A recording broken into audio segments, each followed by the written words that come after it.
और रायपुर से खबर, जहां स्मार्ट मीटर पर कांग्रेस का प्रदर्शन और घर घर जाकर के फॉर्म भरवाए जाएंगे कांग्रेस के द्वारा। और स्मार्ट मीटर बदलने के लिए ये फॉर्म भरवाया जा रहा है। शहर जिलाध्यक्ष के नेतृत्व में कांग्रेस का प्रदर्शन झंडा चौक के पास बस्तियों में पहुंचे कांग्रेसी।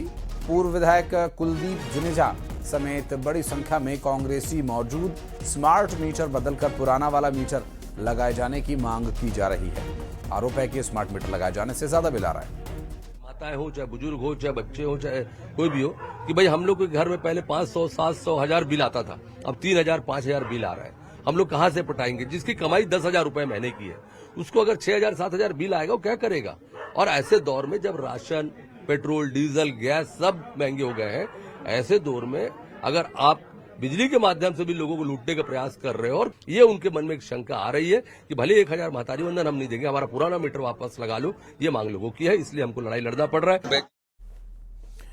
और तनु हमारी सहयोगी इस वक्त हमारे साथ जुड़ गए। तनु, फॉर्म्स भरवाए जाएंगे लोगों से, और बिजली महकमे की तरफ से भी क्या इस बारे में उन्हें पूर्व सूचना है जिसके लिए वो तैयार हों? क्योंकि कांग्रेसी अब घर घर जाकर के लोगों से फॉर्म भरवाएंगे मीटर बदले जाने के लिए। इतने सारे जब आवेदन पहुंचेंगे तो एक बड़ी चुनौती होगी बिजली महकमे के लिए भी।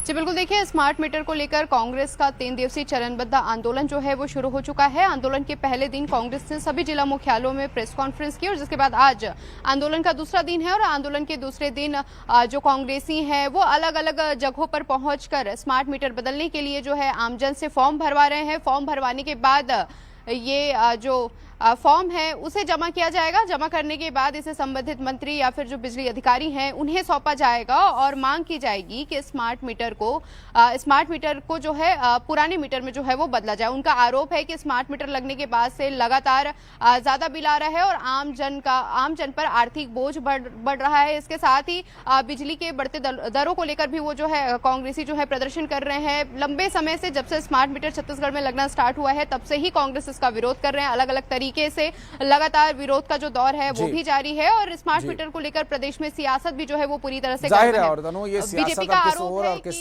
स्तर तक जाती है देखने का विषय होगा। आप नजर बनाए रखिएगा। डिटेल्स लेने के लिए फिर हम आपके पास लौटेंगे। बहुत बहुत शुक्रिया फिलहाल आपका इस पूरे मामले पर जानकारी देने के लिए।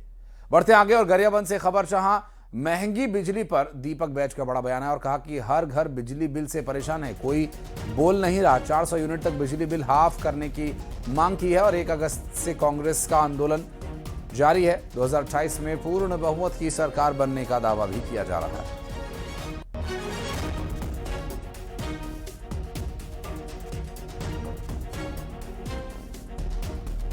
सवाल है, चाहे जनप्रतिनिधि हो, पत्रकार हो, आम जनता हो, बीजेपी का कार्यकर्ता, चाहे बीजेपी का कार्यकर्ता हो, सबके घर में बिजली लगा है और सबके घरों में महंगी बिजली आ रही है, और बिजली महतारी बंधन वसूली मीटर लगा, तो सबके घरों से महंगी बिजली आ रही है।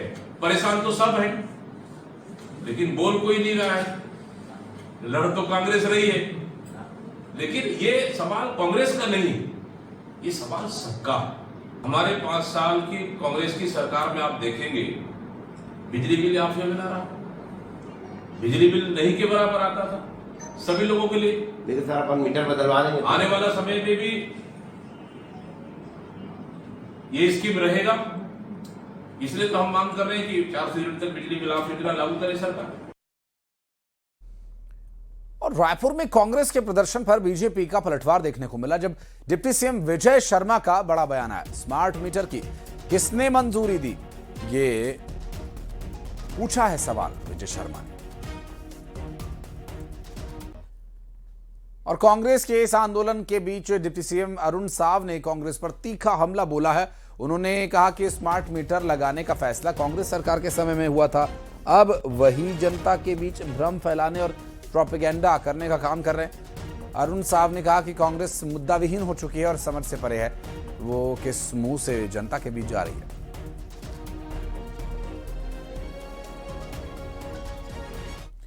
और रायपुर में डिजिटल न्याय कार्यशाला का आयोजन किया गया। सीएम विष्णुदेव साय इसमें शामिल हुए। नए कानून को लेकर कार्यशाला का आयोजन किया गया। दरअसल साइबर अपराध आज एक बड़ी चुनौती बन चुके हैं, सीएम का कहना है। और साथ ही उन्होंने कहा कि 9 साइबर थानों की शुरुआत हुई है।